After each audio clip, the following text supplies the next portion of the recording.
तीसरी बार जो है वो आप अभी पेट्रोल का बम जो है वो अपने ऊपर देख रहे हैं, और इस बार एक नया फॉर्मूला है कि हर रोज़ जो है वो एंजॉय करते जाएं पेट्रोल के रेट्स। कुछ आपको एक्सपर्ट्स कहेंगे कि जी, या ये कहेंगे कि जी ये हम डीरेगुलेशन की तरफ जा रहे हैं या इसकी वजह ये या वो है। आप ये देख लें कि हुकूमत ने कोई वजह नहीं बताई। हुकूमत ने एक्चुअली ये किया, उनको पता था कि रेट ऊपर जाने, और चूंकि मेरे ख्याल में अली परवेज़ मलिक साहब और औरंगज़ेब साहब भी तंग आ गए थे, क्योंकि शहबाज शरीफ तो जब रेट बढ़ना था वो नहीं टीवी पे आते थे ना, वो तो सिर्फ तब आते थे जब 100 रुपये ज़्यादा करने के बाद 2 रुपये कम करना होता था। तो मेरे ख्याल में इन दोनों ने भी कहा हमारी तो बस हो गई है, हम तो और आवाम को ये नहीं अनाउंस कर सकते कि आज 10 रुपये ज़्यादा हुआ, आज 20 रुपये ज़्यादा हुआ। तो उन्होंने कहा हम ओगरा को दे रहे हैं और वो डेली बस करते जाएँ। तो मैं आपको सिर्फ ये सुनाता हूँ, ये आपको सारी कहानी जो है वो बता देगा कि पेट्रोल 11 जुलाई को, ये पिछले 2 हफ्ते ले लें, 297 रुपये से 310 रुपये पे चला गया। फिर 18 जुलाई को अनाउंस हो गया कि 310 से 315 रुपये पे जो है वो चला गया, 316 पे। फिर जो है वो 35 रुपये जो है 35 पैसे जो है वो कम हुआ 21 जुलाई को। फिर अगले दिन 5 रुपये ज़्यादा हुआ, ठीक है जी, 321 रुपये बन गया तकरीबन। और फिर जो है ये अभी कल रात आपने देखा है कि 6 रुपये 39 पैसे और ज़्यादा हो गया, और पेट्रोल जो है वो आपका तकरीबन 327 रुपये पे आ गया। ठीक है, मुझे इसके पीछे स्ट्रैटेजी बताएं। इसमें 102 रुपये तो टैक्सेस हैं। ये आपका पेट्रोल स्टेबलाइजेशन फंड कहाँ गया? आपने जो रिजर्व ज़्यादा करने थे और ये अमेरिका से कर्जा मांगने के बजाय आप ये पिछले 2 महीनों में पेट्रोल के रिजर्व्स क्यों नहीं बढ़ाते? 30 दिन तक तो बढ़ाए ना, ताकि आपके पास कॉन्फिडेंस हो, क्योंकि खुद अखबार के रिपोर्ट्स कह रहे हैं कि 15 दिन के रिजर्व्स रह गए। फिर आप इसी तरह देख लें, आपने ये पूरे क्राइसिस में बताया है कि असली जो हम काम कर रहे हैं, हम डीजल की कीमत कम रख रहे हैं, क्योंकि गरीब आवाम पे डीजल की कीमत का ज़्यादा असर होता है। तो डीजल की कीमत देख लेते हैं। 11 जुलाई को जो है वो ये 309 रुपये से 323 रुपये हो गया। फिर जो है जी वो 323 से 354 रुपये हो गया। फिर 354 से 360 रुपये हो गया। ये अभी हम डेली उसमें ये पिछले 3 दिन के तोहफों में जा रहे हैं। फिर 360 से 367 रुपये हो गया। तो डीजल की कीमत तकरीबन 68 रुपये ये पिछले चंद दिनों में जो है वो बढ़ी है, और उस 68 रुपये में ये पिछले 4-5 दिनों में तकरीबन 54 रुपये बढ़ी है। तो ये तो अभी आप ही आते थे, कहते थे कि जी हम पेट्रोल और डीजल को बढ़ाते हैं। मुझे यही समझ नहीं आ रहा, अगर किसी के जहन में कोई स्ट्रैटेजी, कोई प्लान, कोई पॉलिसी होती है तो वो महीने 2 में तो नहीं बदल सकती ना। स्ट्रैटेजी प्लान मैं आपको बताता हूं। जैसे मैंने आपको पाकिस्तान में पेट्रोल और डीजल की कीमतें जो है वो सुनाई हैं, यही चंद दिन है, इतनी तो कीमतें नहीं बढ़ी इतनी इंटरनेशनल मार्केट पे। कहां गया आपका गरीब का सपोर्ट?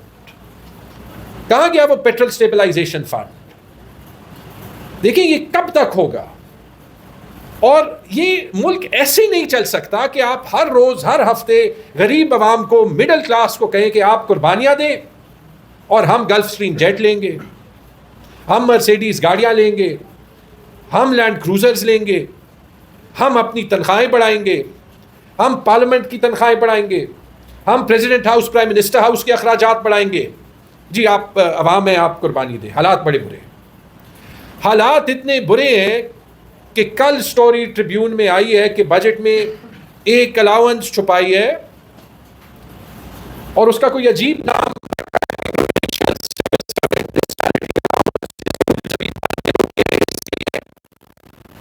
PAS और पुलिस सर्विस के एलीट ऑफिसर्स के लिए जो वफाकी हुकूमत में है। अगर ये इतनी जायज़ अलाउंस थी तो ये बजट में अनाउंस क्यों नहीं की? अब 1.8 अरब रुपए उसके लिए बजट किए हैं। कोई 600 जो है वो ये ऑफिसर्स हैं, अंदाजन कोई जो है वो 2-2.5 लाख रुपए मेरे ख्याल में पर मंथ पर ऑफिसर बनता है। कैलकुलेशन कर ले, मैं बाद में जो है वो डायरेक्टली कर लूँगा। 1.8 अरब रुपए जो सिर्फ ये एलीट ऑफिसर्स को जा रही है। जैसे जो है वो मरियम नवाज शरीफ अपने लिए गल्फ स्ट्रीम जेट लेती है, फिर कहती है हाँ लिया है तो क्या हुआ, और फिर उस स्टेटमेंट को हिंदुस्तानी पंजाब का चीफ मिनिस्टर लेता है और कहता है कि देखें हम वो 11 अरब रुपए जो है वो अपने गरीब आवाम पे लगा रहे हैं और पाकिस्तानी पंजाब की वजीर आला जो है वो अपने लिए जेट ले रही है। इस पे इनको जो है वो नोटिस नहीं मिलना चाहिए।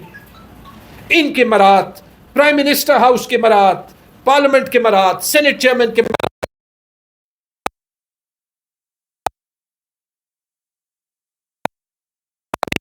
कितनी कितनी तनख्वाहें बढ़ी है, क्या क्या इनको जो है वो बेनिफिट्स मिले हैं, क्या क्या इनको जो है वो 2-2, 3-3 लाख की गाड़ियां जो है वो मिली है कि आप जो है वो अपनी लें।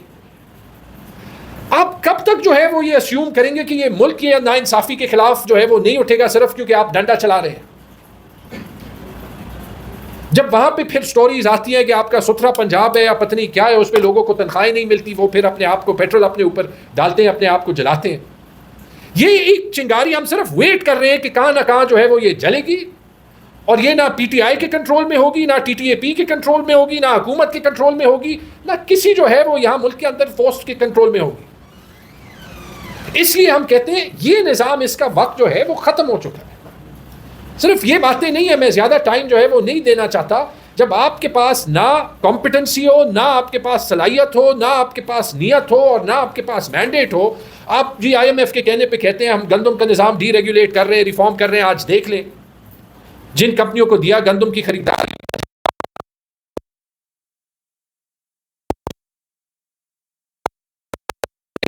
कीमत कौन देगा? अवाम। महंगे आटे की कीमत कौन देगा? अवाम, आप, हम। बिजली का निज़ाम देख लें, ये हम जो है वो standard and poor and IMF और जी वो जो अमेरिका जो फैसिलिटी ज़ुबैर साहब ने पाकिस्तान का जो दूसरे मुल्क को दिया है वो अर्जेंटीना। अगर एक मुल्क है पूरी दुनिया में जिसने पाकिस्तान से ज़्यादा IMF से कर्जा लिया है वो है अर्जेंटीना। अब आप खुद ही जो है वो 2+2=4 कर लें कि अगर उस मुल्क को ये फैसिलिटी मिल रही है, पाकिस्तान को मिल जाएगी, तो कौन सा उससे फ़ायदा होगा?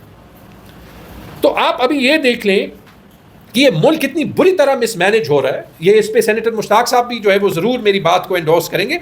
आप इस्लामाबाद लाहौर में ना रहते हो, ये सिर्फ जिस तरीके से ये बिजली का निज़ाम ये मैनेज कर रहे हैं ना, इन्होंने अपने घर में रहने को लोगों के लिए दोज़ख बना दिया है।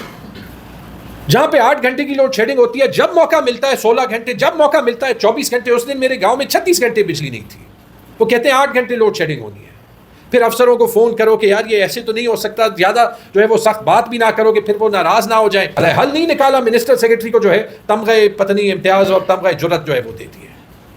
इस गर्मी में जो लोगों का गुस्सा है, एक फंडामेंटल राइट है बिजली का, आप पुख्तूनख्वा में, इंटीरियर पंजाब में, सिंध में, बलोचिस्तान में किसी को नहीं दे सकते। सोलर वो लगाते हैं, उस पर आप अलहदा टैक्स लगाते हैं। कब तक जो है वो आप ये मुल्क पे ये जुल्म करेंगे? और ये तो मैं आपको सिर्फ इकोनॉमिक बातें जो है वो कह रहा हूँ। जो पॉलिटिकल हालात हैं, जो सिक्योरिटी के हालात हैं, वो हाईलाइट करना ज़रूरी है। जितना भी हमारे पास स्पेस काम कर बात करते